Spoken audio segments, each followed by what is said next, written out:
Welcome to the External Medicine Podcast. My name is Daniel Belkin, and I'm here with my co-host and brother, Mitch Belkin. We're both medical students interested in non-traditional ideas and innovation. This podcast is our attempt to explore topics currently on the outskirts of medicine, topics not widely accepted by the mainstream, but that we believe merit a closer look. This podcast is for educational and entertainment purposes only. We do not endorse any healthcare providers or treatments. Our views do not represent the views of any official organization or institution. If you'd like to support us, follow us on Twitter at EXMedPod and sign up for our newsletter at externalmedicinepodcast.com/subscribe.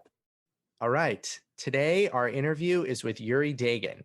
Yuri is a biotech entrepreneur with a background in pharmaceutical development.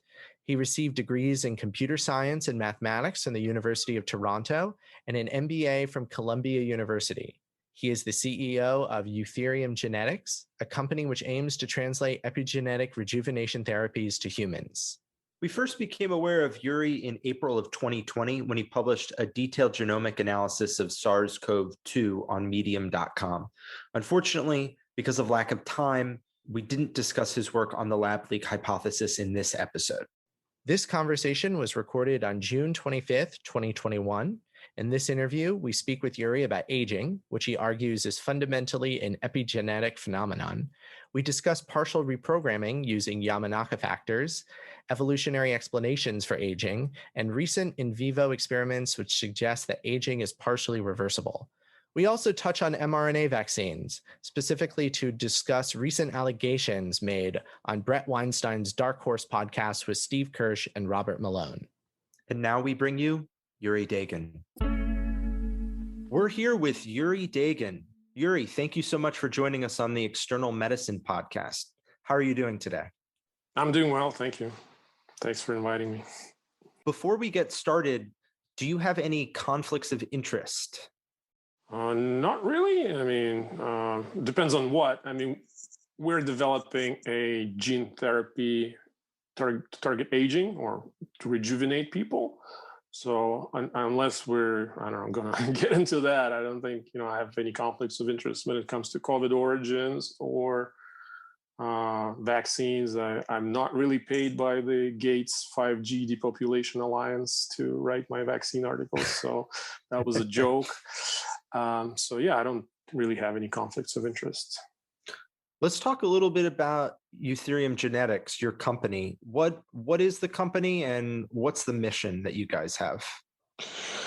Well, I mean, we say our mission is to cure aging. I know it's deliberately a little, aggressive and thought-provoking. I mean, ultimately, we would love to do so, to cure aging and make aging a thing of the past, or at least make it optional. Like anybody who wants to keep aging, by all means, they should be able to do so. But so we think anybody who doesn't want to age has or should have the option not to age, basically to take control of our biology to the point where we decide what happens to us rather than chance or genes or whatever. But right now we're focusing on a pretty particular intervention that, it definitely wouldn't cure aging, but hopefully it will maybe slow it down and at least greatly extend the current lifespan of people. The paradigm is partial reprogramming. It's basically using the Yamanaka genes that can fully reprogram a cell back to pluripotent state, to only use them partially, to only use them for a short period of time, where they will hopefully rejuvenate a cell or many cells in the organism, but still won't let those cells cross this kind of point of no return where they lose their phenotype, like they lose their function. We don't want our cells to lose function because, they do important work in our body. So, but we just want them to rejuvenate. And it's been discovered that if you actually use Yamanaka factors in this way, in this like short bursts of expression, then you can expect to see rejuvenation without this kind of loss of function that we want to avoid. So Youthereum has been trying to translate this paradigm from something that is just a research observation into a therapy, something that we can use for ourselves and our pets ultimately, So this is the company mission as it stands right now. So I want to talk about some of the stuff you just mentioned in more detail, but just to zoom out and give everyone a background, can you give us a definition of epigenetics and also what an epigenetic clock is? Sure, I can try. I mean, epigenetics is just a catch-all term for various controls over genes. So various mechanisms that control gene expression, whether it's very precise short-term controls or some longer-term controls where you just silence genes for good. Maybe after embryogenesis, you don't need these genes anymore, and they're just epigenetically silenced. So epi is just meaning above genes. So whatever means of control above the genes are termed epigenetic controls. And basically our bodies have so many different cell types, like almost, 200 different cell types, but all of the cells have the same exact DNA. But obviously different cell types need to have different combinations of genes active or silent. And various epigenetic mechanisms are what basically makes it happen. So they either upregulate certain genes that should be active in, say, your skin cell, and conversely, they silence the genes that shouldn't be active. And the mechanism that we are looking at is the DNA methylation mechanism. It's, one of the more precise mechanisms of gene expression control, which is actually on the DNA itself, like on the basis of DNA, or at least in one particular base, this cytosine base, you have these methyl groups. And apparently these methylation or methyl groups on cytosines have some kind of meaning to gene expression. Like in some places, when things are methylated, it means they should be silenced. Like, for example, promoters or enhancers. In other spots, it means something different, but I won't get into that in too much detail.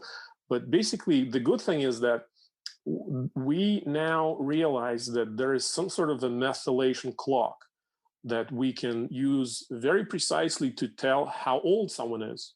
And it was a very unexpected discovery, because before that, people didn't realize that aging is actually can be manifested or controlled at such a granular cellular level that if you extract cells from pretty much any person, you could tell very accurately how old that person is.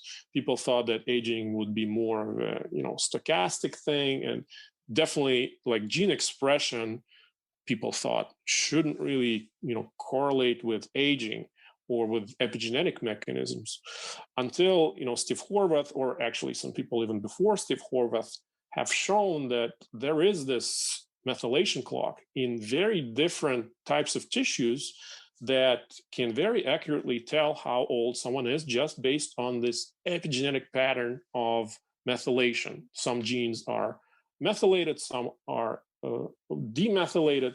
And with time, this pattern changes in a very predictable manner in every person or every mouse of a certain age. So much so that you can actually have a clock. Like all 40-year-old humans will have a very particular pattern of this methylation. And this pattern will keep moving in the direction of aging, so that all 60-year-old people will have their own pattern. And that's why you have this methylation clock that now we know correlates very well with biological age or with mortality, actually. Like what biological age really represents is your chance of dying. And the older you get, the higher the chance of dying, and exponentially so. Like our mortality exponentially increases with our age. And the difference between two people of the same chronological age who might be of different health is actually what is called biological age difference. Basically, whoever has better health has lower odds of dying and has a lower biological age. And the methylation clock actually tells people's biological age. And hopefully it is also will be able to capture reversible therapies. Like if we actually make someone biologically younger, we can show that not only do their risk of mortality decreases, but their methylation clock also decreases. And so this is a very important biomarker, a very important tool that we have that can tell how effective various therapies against aging are. And so this is, one of the things that I was very excited about when the paper on partial reprogramming came out, because it showed that actually the epigenetic age or methylation age is reduced when Yamanaka factors are used to reprogram cells. And this all kind of ties very well into my understanding of aging, or my hypothesis that aging is an epigenetic program.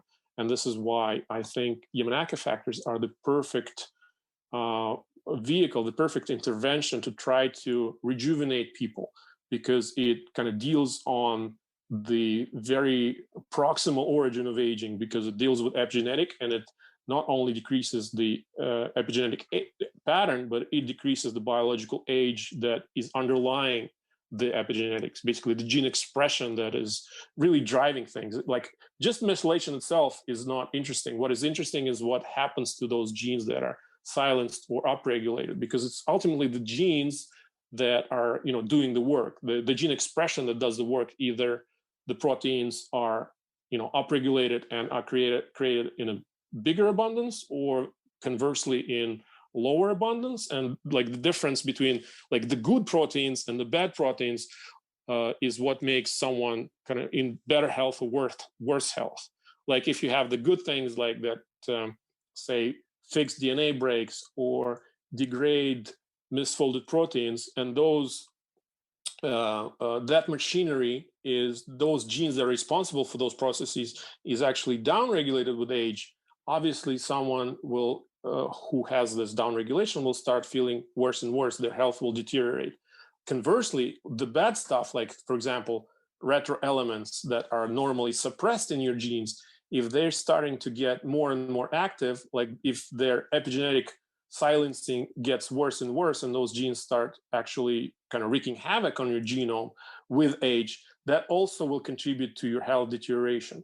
And our hope is that we can take that pattern and drive it backwards, up the biological age, basically to a younger state where the good genes will have their expression upregulated and the bad genes will have their silencing upregulated, or I guess the expression of the bad genes will be downregulated to reflect a pattern of gene expression that we see in the younger individuals.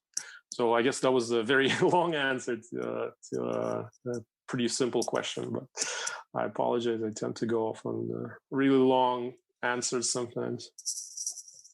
So just to be clear, what you're saying is that measuring the methylation pattern in someone's DNA or the epigenetics of someone's DNA, you can get a better picture of how old they are than their chronological age. Right, absolutely. Not how old, but how healthy. Like two people of the same chronological age could be in better health than each other or worse health, and that phrase is really a proxy of their chances of dying. Because ultimately, this is what good health or bad health is. It's how likely are you to die, on an annualized basis, for example. So if you're overweight, smoker, and you have underlying diseases, obviously your mortality rate will be much higher than someone of the same chronological age, but without those things. And also we know that the person with all those bad things will have a higher biological age. So although there might be 40 years on paper, biologically they could be 55. And so that biological 55 will translate into their annualized risk of dying. Say, for example, 1 chance of dying in 100, which is usual for, I guess, age 60. And so we can, like, using the methylation pattern or using epigenetic clocks, we can discern that biological age much more accurately than using just your passport to know how old you are. And are there actual diagnostic tests that you could use on a human now for this? Yeah, absolutely. There's many now companies offering to tell you your epigenetic age or your methylation age. I think the first one was Zymo Like this is the big epigenetic company has been doing like epigenetic stuff for years, and they have this consumer test for, I don't know, 3 years by now. And then there's a bunch of more. I think if you just Google, my epigenetic age, you'll see many companies offering these kind of tests, and they have different methodology. I mean, the Horvath clock is kind of the first one, and then there's a couple others. The Levine clock came out. They use different CPG, like the different points in the genome for establishing your methylation age. So there's different methodologies. Some of them, are a little more accurate in terms of biological age. Some are more accurate in terms of like other risks of cancer and stuff. But yeah, it's a fascinating area, and then still a very kind of early area of investigation, because the Horvath paper only came out in 2013, and things have only really picked up in the last kind of 5 years of looking into the epigenetics of aging. And I think a lot more interesting discoveries are still to come. One of them is actually how universal this clock is between different species. Between species of mammals, for example, there's some conserved elements basically from between our clock and chimps, and even down to like mice, basically with a factor of the ticking rate. Like the mouse clock just ticks 40 times quicker than a human. I'm oversimplifying a little bit, but basically if you read the paper, like one of the recent papers from the Horvath team, where they examined a huge number of mammals, I think like over 190 species of mammals or something like that, they found some very conserved aspects of this methylation clock. And to me, this all comes back to this programmed aspect of aging that, to me, I think it's pretty obvious that aging is programmed, at least in mammals, because we all kind of come from the same common ancestor, and it just different species of mammals then adapted to different ecological niches, and basically that adaptation just essentially accelerated the ticking rate. But the life history of mammals, I think still remains very conserved when you look at like the percentage of time it takes for someone to sexually mature, reproduce, and the post-reproductive age. I think it's more or less similar, again, with the factor of the ticking rate. Given that this process seems to occur in a very pre-programmed way, where all the cell lines in your body are aging at the same rate by having methylation and demethylation take place on specific genes, I'm curious, what do you think, if you do not think this is a stochastic process, what do you think is driving this program? Basically, like, why are our genes or the epigenetics killing us off? Sure. I mean, there's been debate on this ever since, I don't know, August Weismann and probably even before him.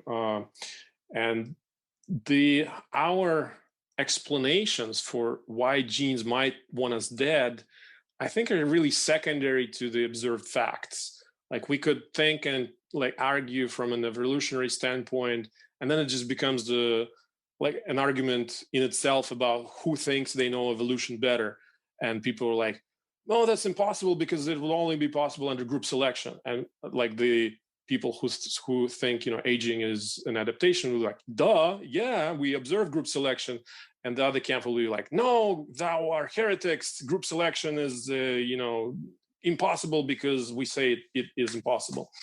But basically, I think it's in many species, it is an unassailable fact that genes kill them. Like all of the semmelparous species, or where it's undeniable that they get killed off right after reproduction. Like, this is their life history. Many species of insects, many species of plants, like salmon, Atlantic salmon, they get Pacific salmon. I don't want to get my salmons mixed up. But basically, like, they get just one round of reproduction and they die. Like salmon, they go belly up within 2 weeks of reproduction. And then we can ask ourselves, but why genes? Why do you want, kill your creations, and basically the almost tautological answer is because it works for the genes, and why should the genes care about like their copying apparatus? They'll get, it's actually, I think, much more reliable for the genes, or like it's safer for the genes to have a turnover of whoever does the copying for them, so that they don't rely on any particular individuals to live longer or to kind of stay alive if they were trying to actually not have them have a turnover of generations, right? So basically, if the genes get kind of too attached to their copying machines, bad things can happen because copying machines might die. But if the genes have a steady turnover of copying machines, and that ensures adaptability, like that's one of the things that, why would the genes might want us dead? Well, because, it actually increases adaptability if you have a very steady generational turnover. Like any new adaptation is going to be created or like come across if the outside ecology changes all of a sudden. If you have a very long-lived species, they might not be able to adapt in time, and they might just kind of die off because of all of a sudden whatever their genes were programming them to do is now like not available. I don't know. Now, your bacteria that used to be breathing oxygen, and now like oxygen levels fall, and if you're relying on oxygen and you don't have a turnover of generations, all of you might go extinct. Whereas if you actually have a quick turnover, now you have more and more mutations that predispose you to use a much lower oxygen concentration. That will help you survive and help the genes survive.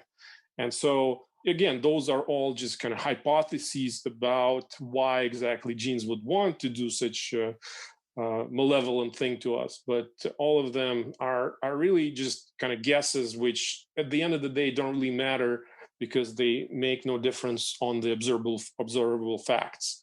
And I think the observable facts are pretty obvious, that it is the genes that determine how long we live. I mean, nobody has any objection to that. It's absolutely blatantly obvious that genes program how long a given species live. Humans live about 80 years old, mice live about 2.5 years old. Obviously, this is genetically determined.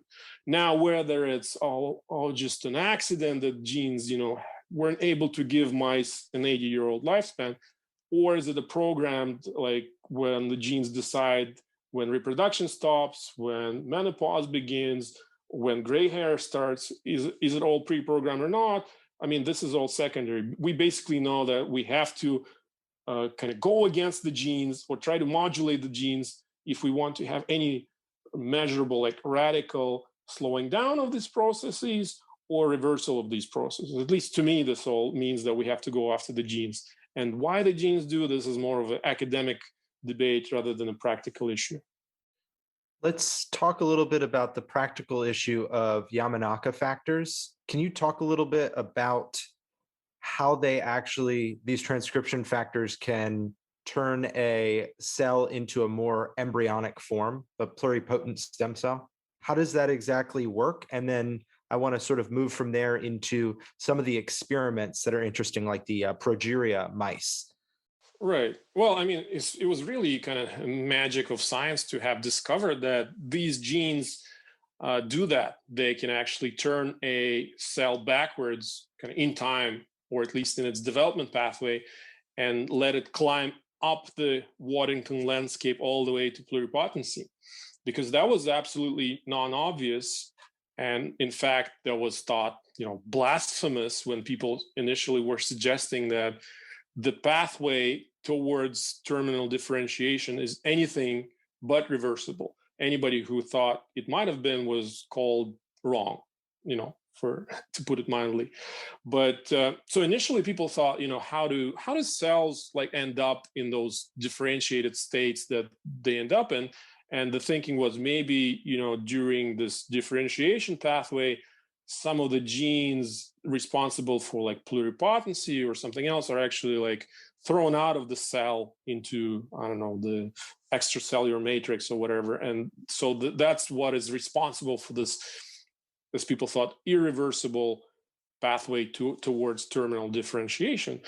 But then along comes Yamanaka, and he just experimented with various genes that were, I guess, observed at very early stages of embryogenesis being, activated or upregulated. And he's like, oh, why don't we just try, activating those genes in differentiated cells and see what happens? And so that's what he did. And what happened was those genes made those cells go backwards into pluripotent state, which was very surprising because, as I said, people thought that, basically a cell is, once it's a differentiated cell, it's a differentiated cell and can't go backwards. Of course, I'm a little simplifying here because there were people like John Gurdon who, even as far back as like 1968, have shown that, well, there's something, definitely not final in differentiated cells, at least on the level of DNA. Like if you take the actual DNA, the nucleus of a terminally differentiated cell, and put it back into like an egg cell, you can still get a full organism, which means that obviously all of the genes are still there that are required for pluripotency. But having Yamanaka actually show that pretty much any cell that still has the nucleus can get back into this pluripotent state with just those 4 genes having to be activated. This was a very lucky discovery, lucky for us, because we are now able to potentially enjoy, not potentially, we're able to enjoy all of its benefits, at least what benefits we see from the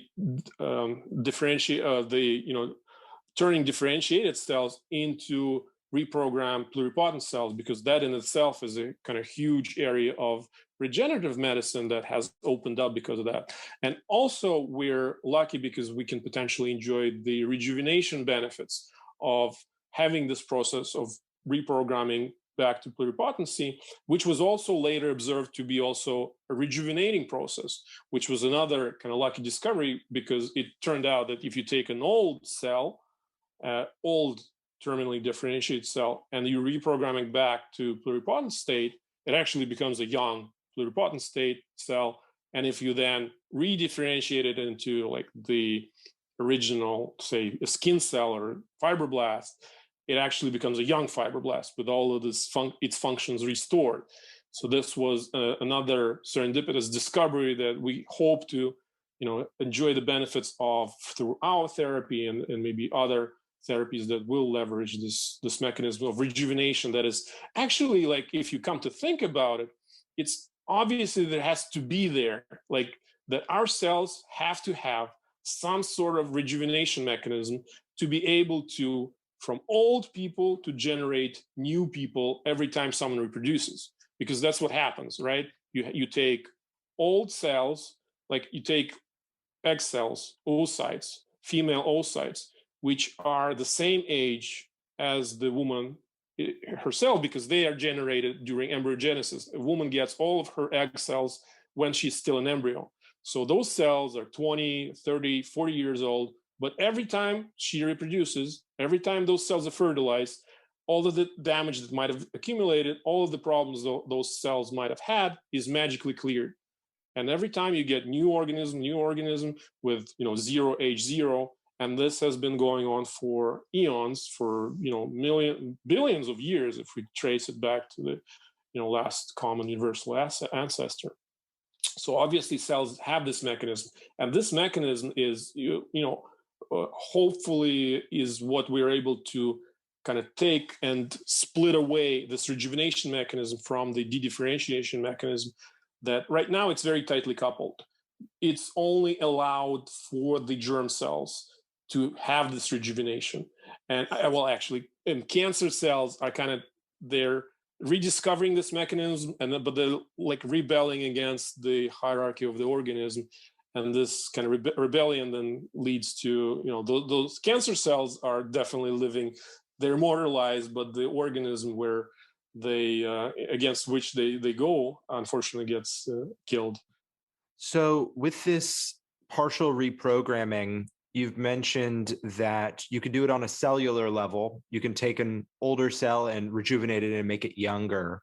What are the experiments that have been done that have shown that it's possible to rejuvenate older or transgenic mice that have some sort of disorder with them into making them younger or rejuvenated animals?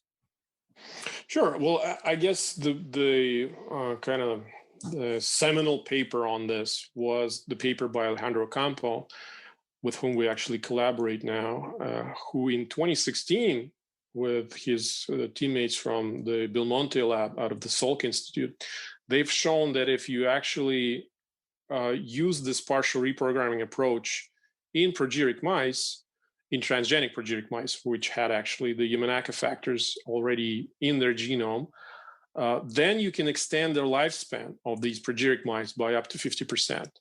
And he also experimented on wild type mice, like normally aging mice, and was able to show that those mice, they're okay after even like 35 consecutive inductions of these genes. So for 35 weeks with 2 days on and 5 days off regimen, those mice, they don't develop any bad things, any abnormalities, but they do exhibit better on a tissue level, like better histology of, for example, their muscle tissue, and I think other organs that they examine.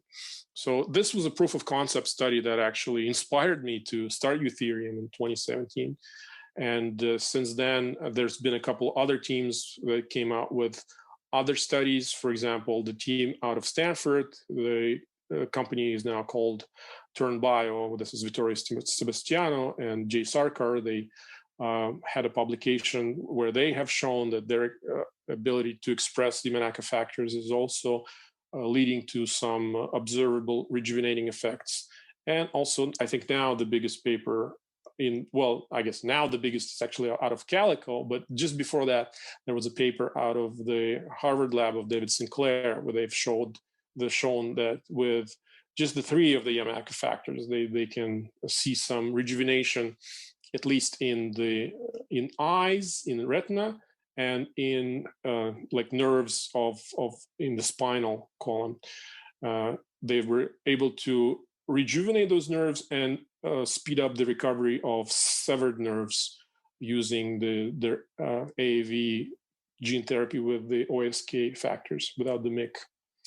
So those are the approaches that add to the kind of the wealth of data that seems to show that this approach is definitely, like, we're on the right path. It's just a matter of getting kind of the therapeutic window wide enough so that we can do this for a longer period of time and apply it not just in the models of acute injury, but actually on a kind of chronic basis to substantially increase lifespan in those models. And this is what at least we're focusing on, and I'm sure many teams around the world have now also kind of recognized the potential of partial reprogramming and are right now developing approaches to use it. Changing gears a little bit from the aging epigenetics conversation to some discussion of mRNA vaccines. You may have seen that Bret, Weinstein had Steve Kirsch and Robert Malone on his podcast recently. And in that podcast, they were discussing the safety of the mRNA vaccines and brought up a number of concerns about the cytotoxicity of the spike protein. There were some claims about female fertility and potential concerns about miscarriage, as well as claiming that the number of deaths in the vaccine adverse event reporting system has been undercounted. What is your perspective on those different issues, and what do you think of the safety of the mRNA vaccines? Right. I'll try to remember all of those points you brought up, but if I miss any of that, you can, just ask again. So I guess starting from the beginning, I did watch that 3-hour episode of the Bret with Steve and Robert, and I think it is full of misinformation and outright lies, mostly, by Steve Kirsch, but I hope, it's all just a misunderstanding rather than a deliberate attempt to mislead the public, because I think we don't have any data on the safety of the mRNA vaccines to suggest that they're as dangerous as, Bret and Steve and Robert have claimed in the podcast. Now, where do we begin? First of all, the spike protein itself is absolutely not cytotoxic, like not in the concentrations that are ever observed in humans, and not in the concentrations that are at least 100,000 times higher than those observed in humans. The paper out of Salk by the Yuri lab that Robert Malone keeps quoting absolutely does not show that the spike protein itself is cytotoxic.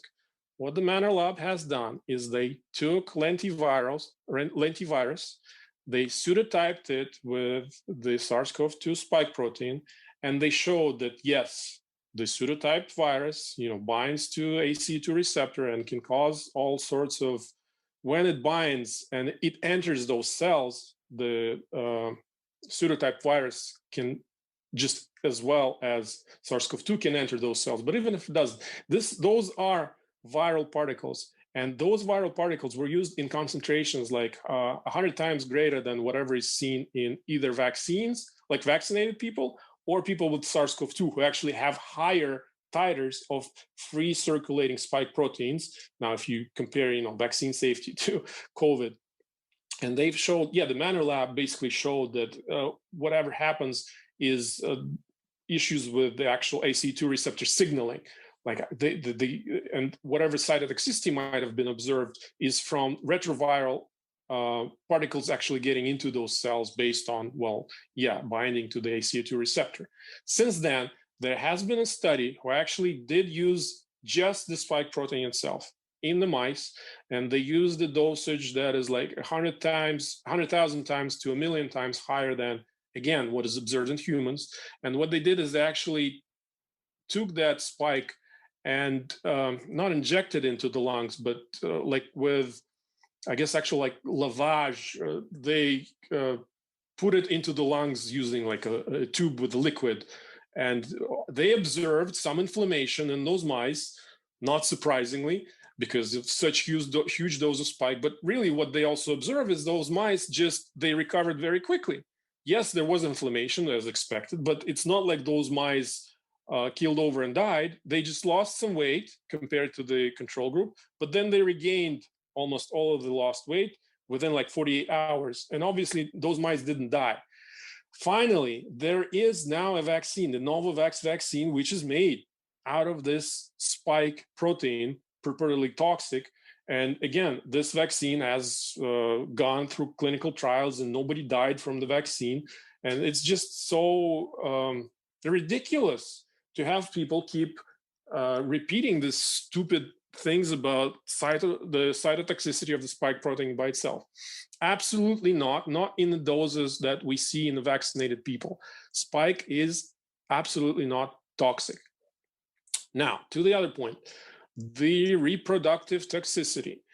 So there was this Pfizer common technical document, initially like translated from Japanese or somehow, I don't know, people got hold of it and it had a graph. Oh, no, it didn't have a graph. It had a table of pharmacokinetic study of what the hell happens when, you give the lipid nanoparticles to rats, actually, and where does it go, which is a completely standard ADME study, administration, distribution, metabolism, excretion study that is done for any drug, any new compound that is being tested, where you have to see where does it go? What's the biodistribution? Which organs get more, which organs get less, and where does it end up? Where does it mostly excreted? And pretty much with anything you put in our bodies, it doesn't stay where you put it. You swallow a pill and it gets metabolized, goes into your blood, goes into your digestive system, goes all over your body, gets into your brain, gets into all the organs, like if it's a small molecule. Same thing with IV injections, and same thing with intramuscular injections, except of course intramuscular stay like much more localized, and that's the point why you want them injected intramuscularly, than IV or Peros. Or intranasally, which is actually another very interesting route of administration that we've been using with peptides for a while. But I digress. Basically, yeah, this study said looked at the organ biodistribution and noticed, or people noticed, that ovaries get a very high concentration compared to other organs. And they started, those people, mostly vaccine skeptics, I would call them mildly, they started raising awareness of this, which I absolutely agree. Yeah, it's an interesting signal that we definitely should investigate, that ovaries do get a large concentration of these LNPs, or at least maybe it's not absolutely clear. Is it the LNPs, like intact LNPs with the actual mRNAs in them that we're detecting, or is it just the lipids, just the fats that code LNPs? Maybe after the LNPs are degraded, the lipids might, because it's the lipids that are radiation marked, like they're marked with special, I guess it's carbon 14, or I don't know, like usually I think they use carbon 14 in radio nucleated studies of basically measuring biodistribution, because you have to, how do you do this study? Like, can you tell where does a drug go? What is usually done is you do a special formulation of the drug where you switch, like usually it's carbon, where you switch normal carbon 12 with a radioactive carbon 14, for example, and then you can, by the tracing the radiation in your body, you can then tell where your drug went. And so that's what they do here. They give these rats this modified radiation-induced lipid nanoparticles, and they kill those mice or rats, and then they analyze those tissues for radioactivity, where is more signal, where is less signal. And so the ovaries produce a higher signal than, for example, expected. Cool, let's investigate. And as I said, it's the lipids that were marked with this radioactive carbon, not the actual mRNA itself. So it might not be even that it's the spike that's getting into the ovaries. It might be just, the leftovers of the lipids. And I guess, ovaries, they tend to use like an extra percentage of body's cholesterol or lipids during the production. And again, rats have like much larger ovaries than humans, for example, like I think up to an order of magnitude compared to the rest of the body weight. Rats, because rats breed like crazy. They have like 12 pups per liter.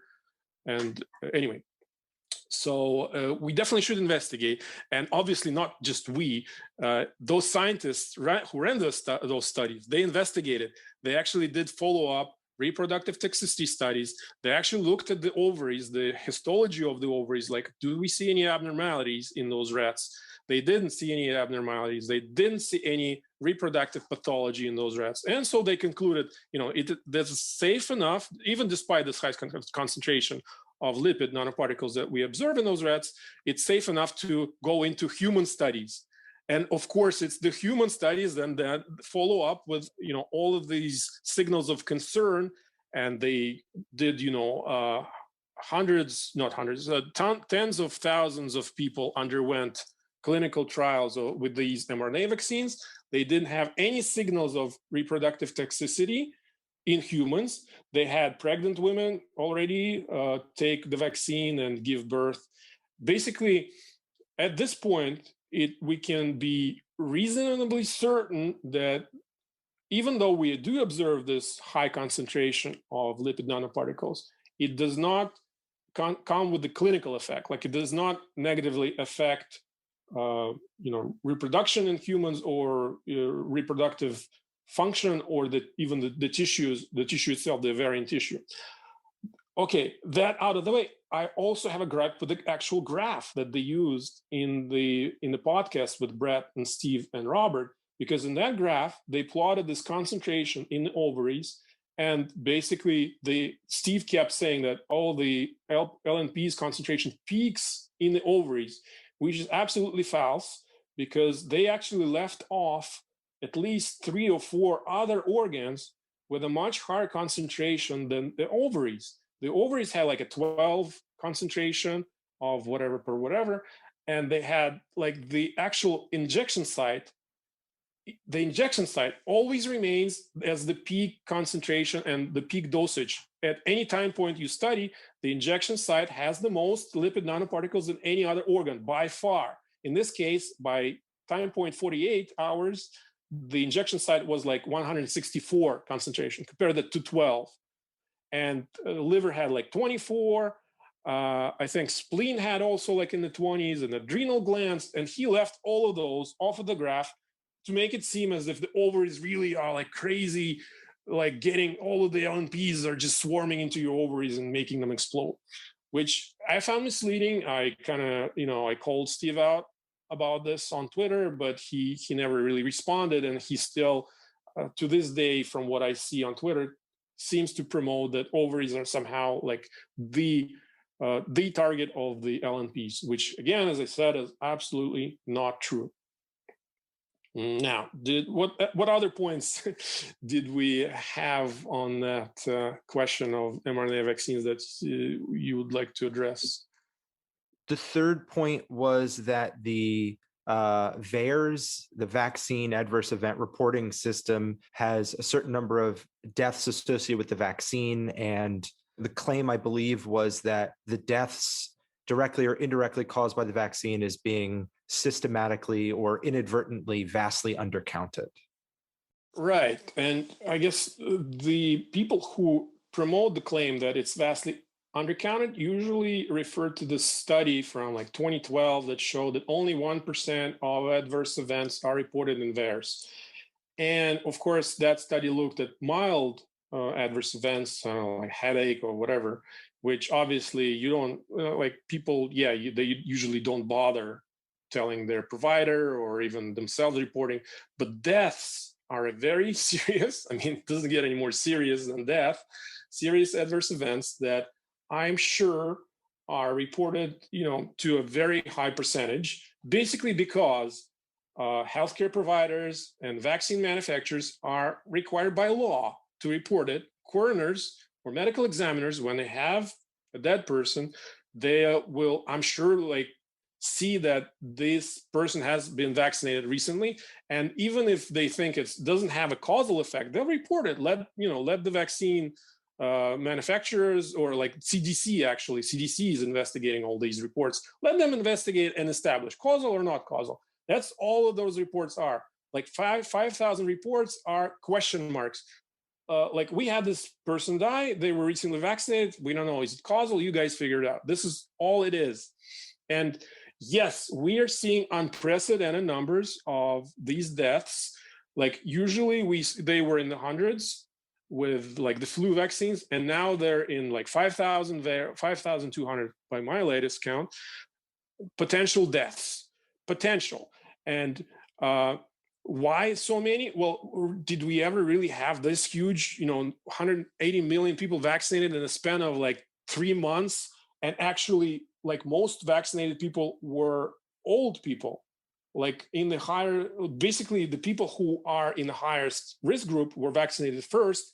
And basically those people have the highest risk of death. And this is in contrast to, I think, the previous vaccination drives with 100 million people vaccinated with the flu vaccine, where those were mostly children and, adults. But again, this is conjecture. It doesn't really matter, what is the explanation between this spike, if the spike is actually put in context of what the deaths from COVID are. And the deaths from COVID are 2 orders of magnitude higher. You got 600,000 people in the US who have died from COVID. And when you compare that to 5,000 potential deaths out of 180 million people vaccinated, you realize that this, comparatively, this is absolutely not something you should be concerned about. You should be concerned about dying from COVID or not dying from COVID and not getting long COVID. And even if the danger of getting a vaccine severe effect is one that is just 5,000 divided by 180 million. It's minuscule compared of your danger you're facing with COVID. And this is what I think is missing out of this whole debate on, are vaccines safe or not?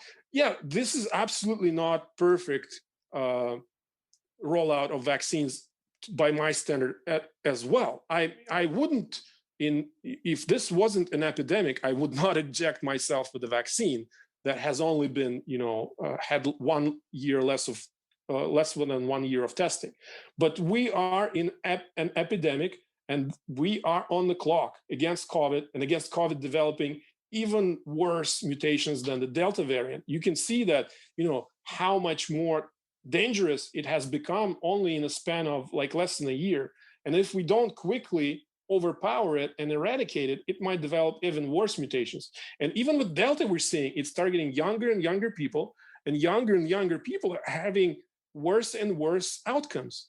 And now to sit and wax poetic about like, it would have been so much better if we had 5 years to test the vaccines. Of course it is, but we just don't have that luxury. And I think if you like compare, what are the long-term consequences of vaccines? I don't know, but not as bad as long-term consequences of COVID. Can we agree on that? Like, if we agree on that, I think it becomes a no-brainer, because if we don't eradicate COVID with the vaccines, you're going to get COVID. You're going to get COVID, and you're going to get the potentially bad side effects of COVID that are definitely going to be worse than any uninvestigated potential side effects of the vaccine. Sometimes when people talk about taking one of the vaccines, one of the reasons I've heard, even from people working in the hospitals, like nurses, nurse practitioners, is that they don't want to be enrolled in a clinical trial. And it's always interesting to me to hear that, because if you don't take the vaccine, you're still enrolled, you're just in the placebo arm. Yeah, it's a good way of putting it. But with all of the previously said, I'm absolutely against any forced vaccinations, or, like that's what they're doing in Russia. And I'm all for vaccines, but I absolutely don't want the people to have to be forced to do so. And I think, I can see the kind of arguments about the medical personnel having to, not having to be vaccinated, but like the downside of them not being vaccinated is that if they do contract COVID, they can infect all the vulnerable people in the hospital. And so that becomes a different issue. So like medical professionals and vaccinations are definitely, like, probably if there is one group that should not necessarily force, but definitely should be much more encouraged to be vaccinated, it's the people who are working, day to day with the people who actually can die from COVID.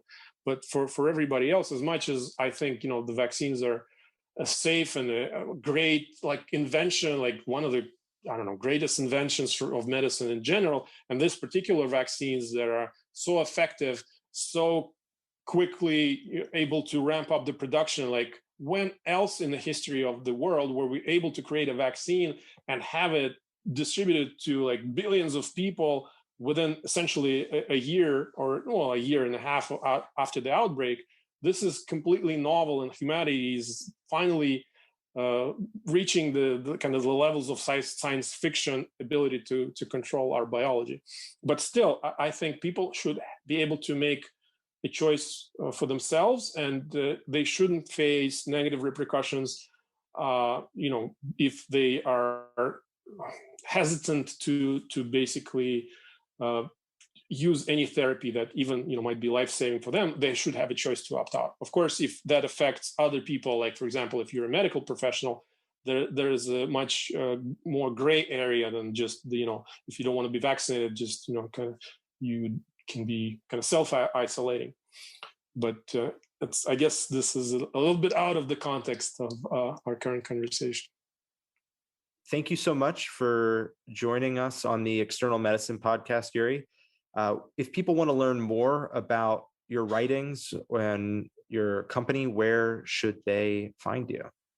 I guess I'm on Twitter, or you can just Google me if you want to learn like publications or YouTube videos. So there's a bunch of stuff on aging, on the epigenetics of aging, or just shoot me an email, direct message, and I'll be happy to either just answer whatever questions you have or point you in whatever I've written on a topic or spoke on.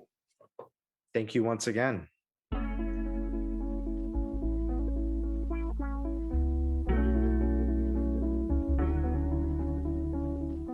If you'd like to support us, here are some ways you can help. Subscribe to this podcast wherever you get your podcasts. Leave us a review, preferably a phenomenal review. Visit us at externalmedicinepodcast.com and tell your friends.